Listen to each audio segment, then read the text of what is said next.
One of these novels, written by a Mrs. Hunter of Norwich, was an exceedingly lengthy affair. There was no harm in the book, except that in a most unaccountable manner the same story about the same people, most of whom I think had died before the real story began, was repeated 3 or 4 times.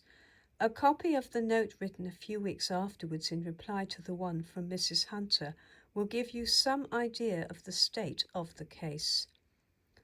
Miss Jane Austen begs her best thanks may be conveyed to Mrs. Hunter of Norwich for the thread papers which she has been so kind as to send her by Mr. Austen, and which will always be very valuable on account of the spirited sketches made, it is supposed, by Nicholson or Glover, of the most interesting spots, Tearfield Hall, the mill, and above all the tomb of Howard's wife, of the faithful representation of which Miss Jane Austen is undoubtedly a good judge, having spent so many summers at Tearfield Abbey, the delighted guest of the worthy Mrs. Wilson.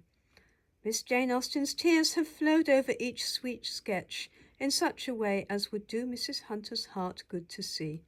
If Mrs. Hunter could understand all Miss Austen's interest in the subject, she would certainly have the kindness to publish at least 4 volumes more about the Flint family, and especially would give many fresh particulars on that part of it which Mrs. H. has hitherto handled too briefly, viz. The history of Mary Flint's marriage with Howard.